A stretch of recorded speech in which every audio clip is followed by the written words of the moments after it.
Factory jine ija kubane yamba abarisa abona omuri Uganda abo ababeire batarukora business y'amasha omumaka gabo.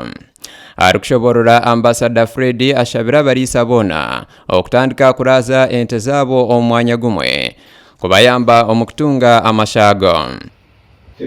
Kama kumi ya fertilizer yuko lugumasha. Ibindi ni phosphates.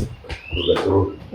So nza kubikora hapigi ati nza kuyungu abanyarwanda factory yo bakone muku abakuzamasha nambo ni bani ngambara batakiye ko ndabona karamuja nakahina kuru na kujya gushoza imbayi bagambara ati ente bitayibiraza mu kibuga swat amasha ngara kugira beyi so kutaragura amasha batwara mu factory.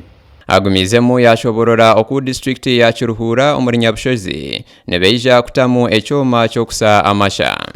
Ambassador Freddy Mwesije nashoborora oku arukwija kutungura ebyobushubuzi okuchera munonga okutaho akatare hagati ya Uganda na Tanzania okwombeka factory.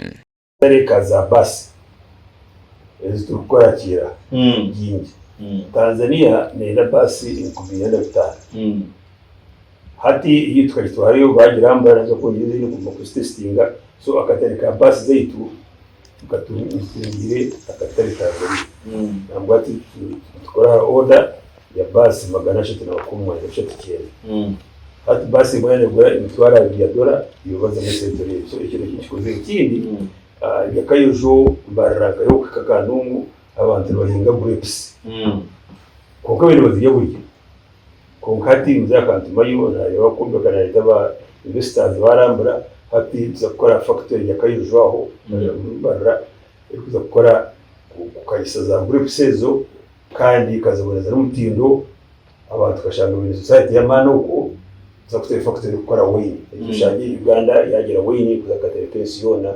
Kano Freddy Mwesije ayorekire okubatandikire okwombeka omuhanda gwegari yomuika kuruga Tanzania gurukuraba omuri Uganda gutyo gukorekerera Democratic Republic ya Congo okugira ngu bachendeze obwinji bwa motoka na accident ahangudo. Tahuriyo urakiriyo nareba twato plan y'ukuri gari muika kuruga Tanzania ekafumuka Mpondwe kazabia rasi tunachikoraho ngutuka banganisaha mujuzo bw'imotoka n'ingu tukusiskara zikuruga yindi ikora barabaginga rotso twakikoreye cyo zo kushanga